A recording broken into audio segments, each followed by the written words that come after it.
Welcome to Hey, It's Carly Rae's Book Club. This is Book Hour, where authors will talk their latest novels, reveal their writing process, and play some fun book games. I'm your host, Carly Rae.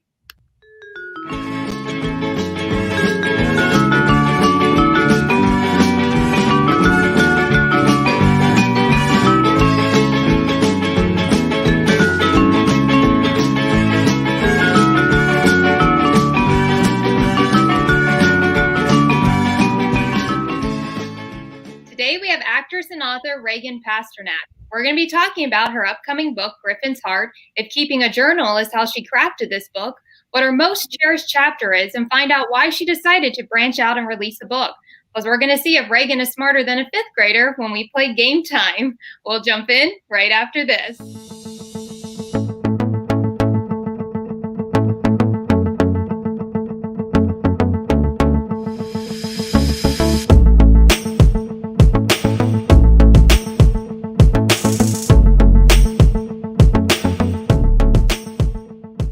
Reagan, tell us where you're joining us from. How are you? I am here in Los Angeles and in my bedroom. So welcome to my bedroom. Are you ready for Christmas? Oh my gosh. I've been ready since Thanksgiving. I am Christmas crazy and I'm Jewish. So that's the funny twist to that. But yeah, so I'm completely obsessed with Christmas because I didn't really celebrate it growing up too much. So yeah, I'm psyched about it. And I have a little 8-year-old boy who's all into Elf on the Shelf and Santa, and it's just amazing and magical, and I love it. So are you always on Pinterest looking at ways of where to put the little elf? You know, I haven't done that this year, but I've done that previous years. Mm-hmm. It becomes clockwork. It's automatic now. So. Well, I'm so excited to have you on Book Hour. Your book, Griffin's Heart, pictured here, is for anyone who has ever loved and lost a pet. Tell us more about Griffin's Heart. Griffin's Heart is it's part memoir and it's part interactive grief guide with journaling and exercises and a way to explore your grief. And then at the end, it is a keepsake because there are also places for photos, and we really tried to make it beautiful and great quality, and so that people can have a way to commemorate their animals. And when you're done the book, you and I together have created a little memorial for your animal. So it's a lot of things all in one. Yeah. Now, how did you craft Griffin's Heart? Did you keep a daily journal and use your notes to craft this book? So when you read the book, you kind of start to see how I've always been a journaler. I'm a journal freak, and so journaler freak. And so I've always have kept notes of everything. I'm always trying to understand my brain, and that always helps me. So that was definitely a part of it. But after I lost my sweet little soulmate animal, Griffin, I was so sad and in pain, and also needed to keep going with life and daily, normal things. And I was burying the pain. And finally, when I realized that I didn't have to, that mourning is actually quite beautiful and helpful, and you don't need to put pain away, I started realizing that I needed to communicate that with people. So I started writing, and this was a long time ago now. It's almost 10 years ago. I started writing parts of the book, and I just knew I needed to keep writing it. And so it was partly journaling, but it was also recording, my thoughts and ideas for a long time. And then I would constantly put it away, and then it would be nagging at me to finish it because I would meet somebody else who was feeling exactly how I had felt. And so, yeah, and I just kept coming back to it. And then about 2 years ago, I was like, no, I'm going to finish this. And I just committed to it. So yeah, a lot of it came from journaling. A lot of it came from just years of more ideas came to me, of what it was going to be, what the book was going to be. It wasn't just going to be my story. It was going to be a lot of other things involved as well. Yeah. Now, do you have a most cherished chapter you're eager for readers to read? So it's hard to say that because I really believe this book works as a whole. If you looked at just one chapter, you might be like, what is this book about? There's so many things, and they really I really, really put thought and heart into leading the reader into each next chapter. Almost you're not ready for this chapter if you hadn't read the chapter before it. But that said, if I had to pick, I think my favorite chapter might be the one, and this might make you think this is what the book's about, and it's not. It's about so many things, but my favorite might be Afterlife, because I, as somebody who grew up very secular with no real religion, I was more about academics, and I really had to kind of dig deep into what I thought about all of that, about the afterlife, and how I felt about other people who have such strong beliefs in the afterlife. And my first pass at that was a short little chapter of, this might be the afterlife. Let's put in the scientific, skew on it all. And my editor just said, no, that's not going to do. You got to dig deeper than that, Reagan. And that's very flippant. That's literally what she told me. And she said, I know that you think more about this than that. And she was right. And I actually did have to kind of really be vulnerable in that chapter, very vulnerable, which is hard and also fun and freeing at the same time. So that one ended up being my favorite chapter. I feel like I still think about it now. Yeah. And did it make you grow as like a writer too? Definitely made me grow as a writer. Those are those moments that because I'm an actress through and through. That's kind of what I've always been. I'm an artist, that's what I am. But writing, I don't know if I'm a writer like in my soul, but I needed to write this book. Yeah. So it was interesting. It was such a process for me to push myself. And those were the moments that I just thought it would come out in these ways. First I'd be frustrated and I would think it was terrible and these things and then they would just click and it would flow out of me. And it really is a state that you're in, like a flow state. And I think any writer will go, yes, I know what you're talking about, when it just clicks and it's beautiful when it happens, right? It's the best feeling. Yeah. Yeah. Well, what made you decide to write Griffin's Heart? Well, when I lost my sweet soulmate animal again, my heart was just so broken, and it was truly like a loud feeling in my gut that I remember I was in New Mexico visiting my he was my boyfriend at the time, but my husband's parents in New Mexico, and we were in the casita, and I was so heartbroken and I couldn't talk about it. I felt like people would be like, "Oh, come on, get over it. It's it's an animal. You gotta move on." And I just remember thinking, I need to write this. This needs to be a book. And those were the seeds that were planted. And then as the years went by, I am a bookworm. I am like nonstop reading, and I barely sleep.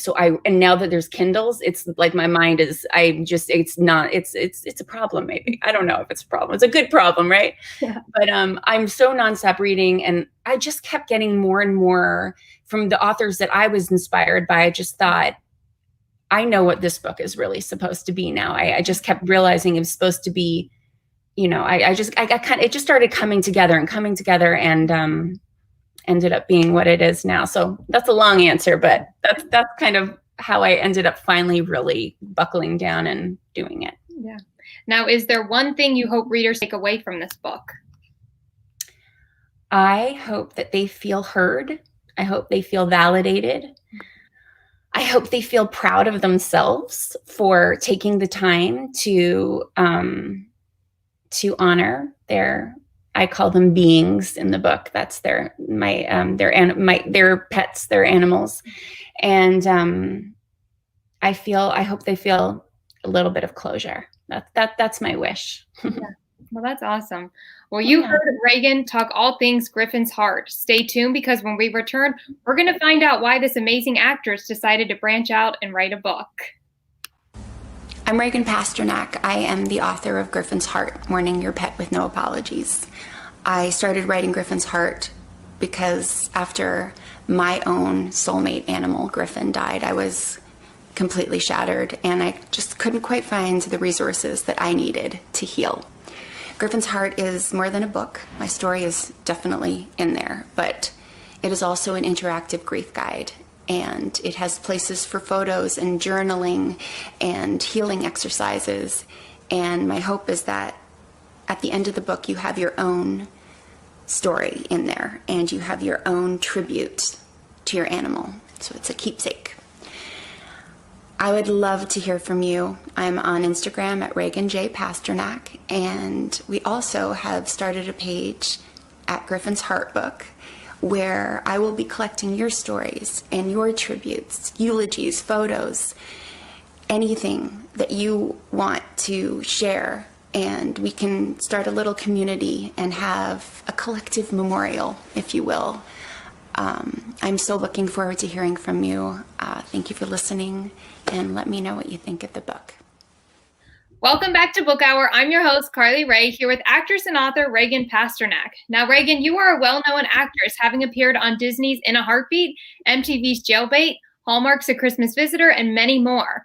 We heard why you decided to branch out and write a book. Now, walk us through your writing process.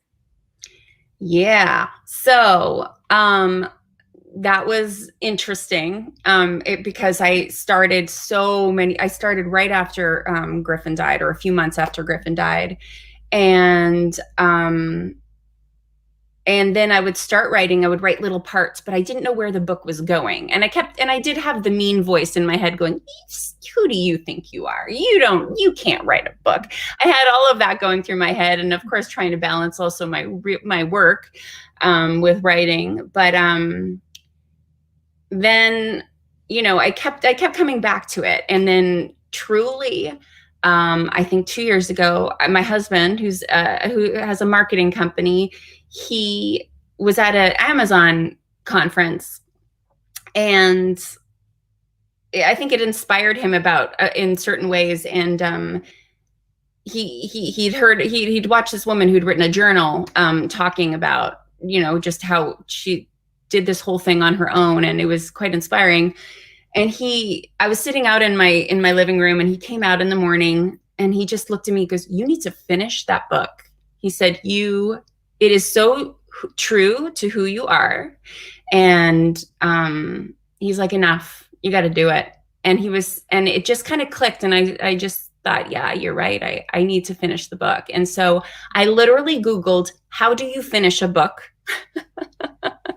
And it gave like 5 steps of, set your writing time, set your, the limit that you're going to write a day, what to do when you get stuck in idea. It sounds so simple to, I'm sure, the people who are brilliant writers watching your show. But it was so obvious, the steps, and they were also so helpful. And I'm also a pretty self-driven person. So I just committed, and rain or shine, I set up my little spot. I put out a photo of Griffin, I lit a candle every single day. And I had a new little kitten with me at that time. He curled up with me every day, and I just wrote. I wrote a minimum of 2 hours. So sometimes I went way over that, but I never ever went under it. And it just all started flowing from there. Yeah. Now, what was the process like in finding a literary agent? Did you have to query the book for a while? So we went a whole other route. I was in a bit of a different position because my husband had a marketing company. So he really knows how to do online marketing. He knows how to reverse engineer products. He does it all the time for people. So I did speak with one literary agent, and he was super excited. He was happy to represent the book and go for it. I got lucky. And also because it's such a niche audience, because of animal lovers, it's millions and millions and millions of people. So I am a bit of a control freak, and I had a very, very clear vision of what I wanted, and I just didn't want anyone having any control over it except for us, at least at the at this stage. That's how we were at this stage. And I knew what I wanted the cover to be. I knew what I wanted it to be. And my husband is also very artistic, and we both just knew exactly what we wanted. And we decided to form our own company called Creatures Align, which we eventually want to be a .org. And it will be actually very, very soon. And we wanted to do everything on our own and give to charity. And we wanted it to become bigger then, because again, it's not just a book. It is a book, but it's also so much more than that. It's such a product. It's a gift. It's a keepsake. It's all those kinds of things. And we wanted to make sure it stayed authentic, because I cannot stray from my, it sounds so cheesy, but my integrity is everything to me. And so I wanted, if somebody hates this book, I just want it to be because they really hated what I really put out there. And if they love it, then it's going to be because they identify with me. And I just didn't want anyone else's hand going into that. And I also had such an incredible editor working with me already. She's a best-selling New York Times author. And I just thought, I just didn't want anybody else involved. So it's going to be bigger than that. I'm bigger than just this book. I want it to be a way for people to connect with each other and a big picture. And so all that to say, we did everything on our own. Seriously. Now, is a portion of the sale going to like an organization for it? So yes, the launch hasn't happened yet. It's happening very soon. But yes, as soon as we start selling, always there's going to be a portion given to different animal charities as we go. Different.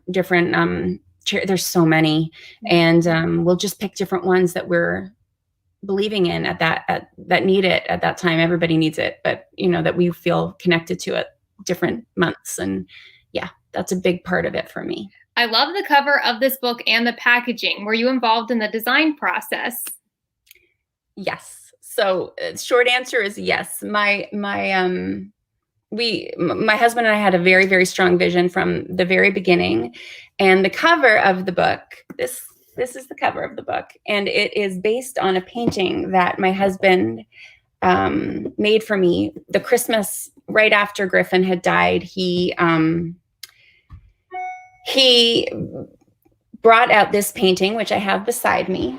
It's usually in the front of my house, hanging in the walls, but I brought it out to show you. It's this painting that he made me years and years ago. And it meant so much to me that I always kind of knew as time was going on that we would end up using it for the book. And it says so much about how I felt at that time. It's a little girl wearing, I'll show you the book because we adapted it for the book, but it's like a little girl wearing, that's me, because animals bring out such innocence in us, right? They make you feel young and always young. And because it's such pure love, the way you feel for an animal. And I'm wearing heavy boots, which I bring up a lot of these references in the book, but because heavy boots, life has us trudging along in heavy boots. That's what I say in the book, because I feel that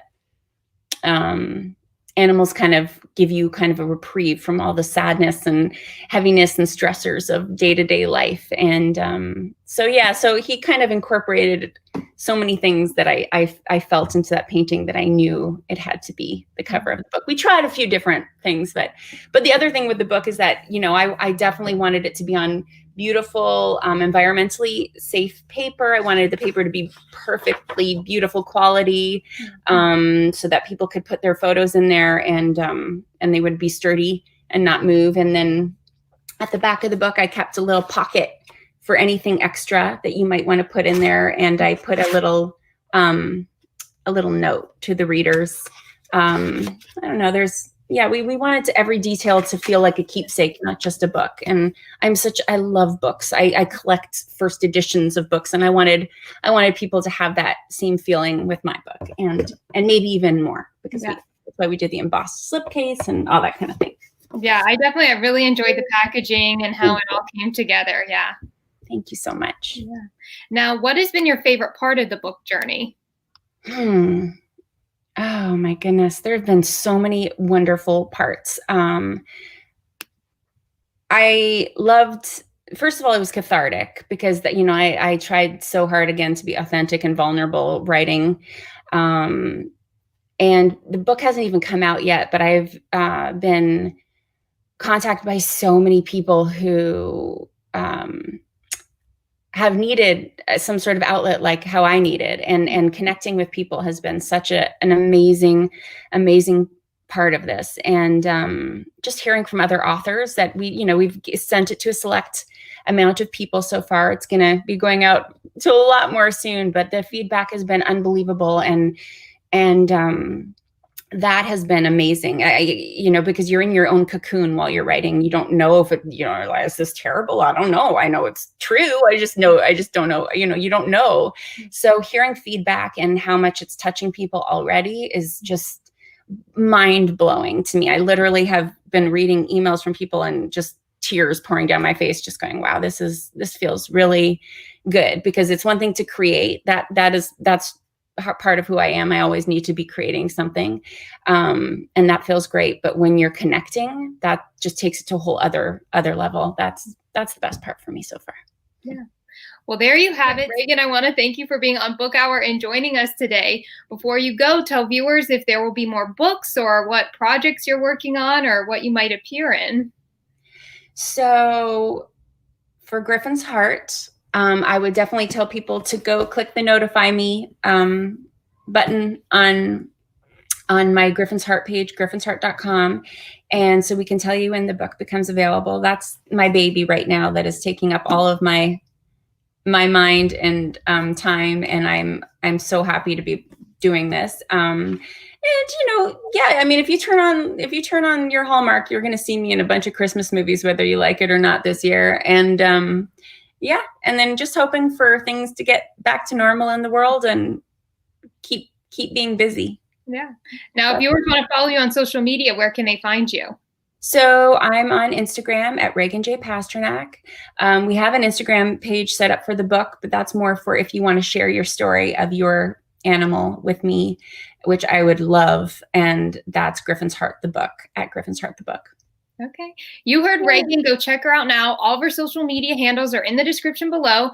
Reagan, thank you so much for being on Book Hour. And for those watching, I hope you have a great day. Thanks so much, Carly.